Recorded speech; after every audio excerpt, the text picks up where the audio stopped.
I just think like my hands are tied. I have to start with this, and that is FaZe Clan in the news. I think everyone has been following this and talking about this.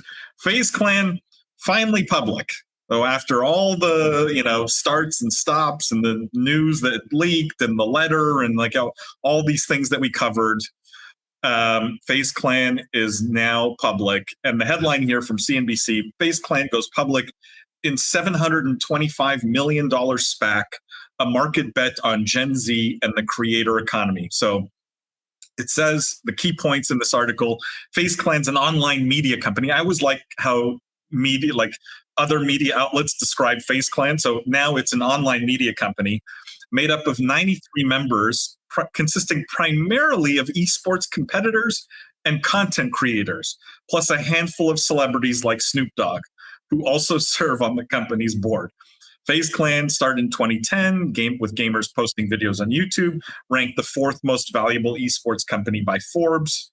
And they mentioned the starts and stops with this SPAC. Now, I don't know what the shares. The cool part about doing the podcast at this time, we have sort of the stock's trading in real time at the moment. I don't know if one of you can check. Actually, sort of down.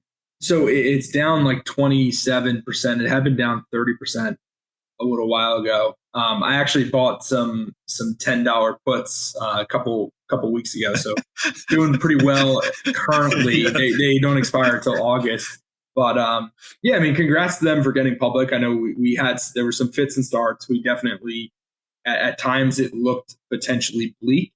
The interesting thing to see will be how much redemptions they got. So there's a bit of a confusing mechanic with SPACs where there's a vote, and people who bought the SPAC prior to the vote can actually redeem their shares for $10, or they can get the stock of the company. And so often what happens, this actually happened with Allied Esports back 2 years ago when they did the SPAC.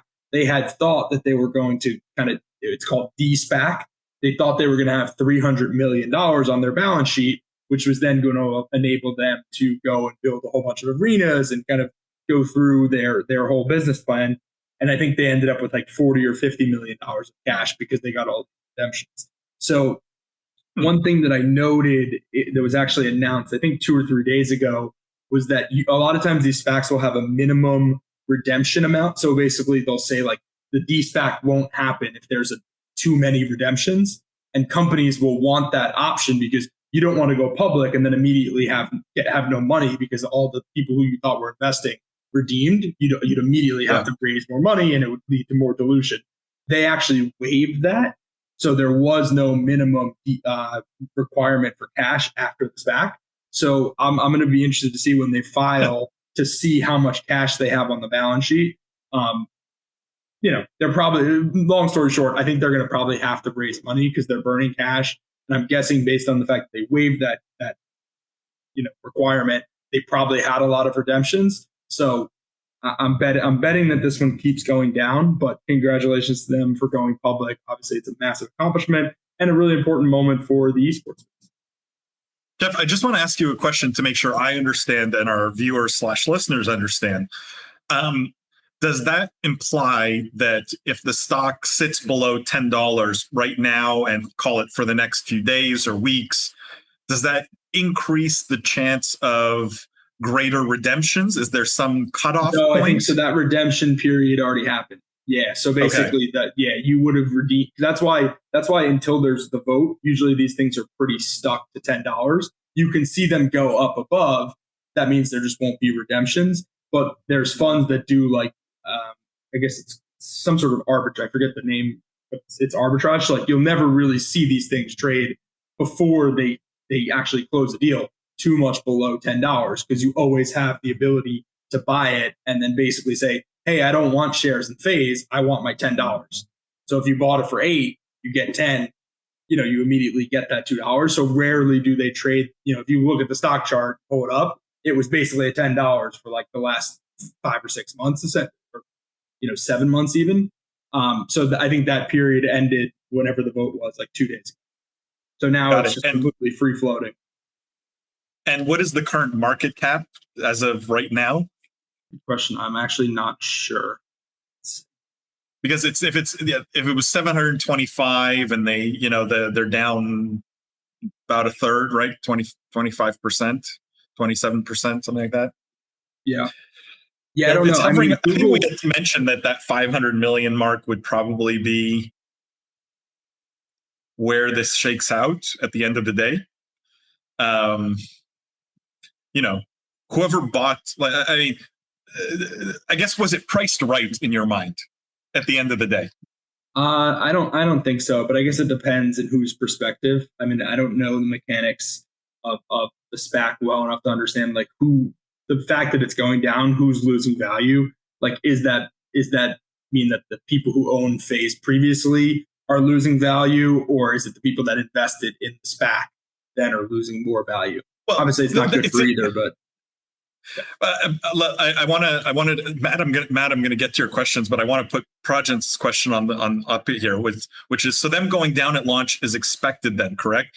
I mean, is that the implication of that $10 redemption? I mean, I don't think it'll converge to that. I think you've seen, it depends. It's a little bit of a sign of where we are in the market, but then also, like, I think it's a sign that they maybe priced the deal too high. And obviously, it's the first day, so I think in 2 weeks or a month, we'll have a little better sense of, like, okay, are there actually buyers? Like, where does the market shake out?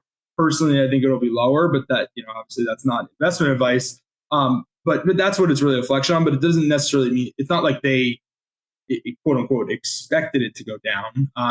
Because you see SPACs historically go up, right? Like DraftKings was a SPAC. I think it went from $10 to, as high as like 70. It's obviously back to, I think it's at 15 now, but like, it's not like a given that it's going to go down. I think it just means they didn't price it right.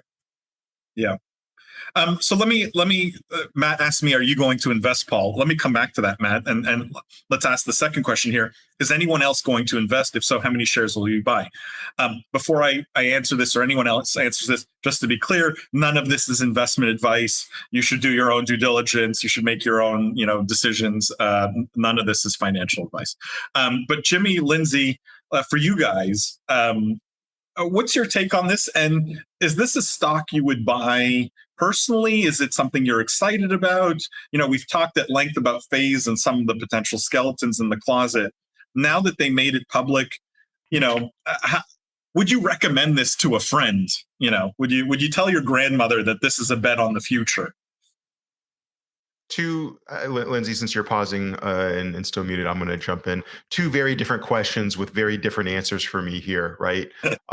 First off, FaZe going public, and would I tell my friends about this? Absolutely, I'm going to share it, because it's not every day that we have an esports org or a company in our industry that goes public. And at the end of the day, as much as you might disagree with one move that they make or one announcement or the other, you still had a company that was able to announce $1 billion SPAC listing that had some trouble, but still managed to get it across the table and to get it listed. And while they're having a rough first day, again, they did it at a very high valuation. And whether it's 725 or 500, those are still great numbers to associate their brand with. I agree with Jeff. I think it's closer to 500, maybe even closer to 4, honestly. But at the end of the day, it's something I would share with friends of mine that I know are interested in investing or working in the space, because it's a success story nonetheless. Big, I got to do a shameless plug here, and big kudos, shout out to Will Eddins, to Clinton Sparks, to Greg Selko, and the guys on the XSET team that were a big part of this FaZe driving force for years, and obviously left to do it a little different with what we're doing at XSET. But I know they're proud of this, and that's a cool thing, I think, in the industry, is that you can root for your competitors and root for that rising tide to raise all ships.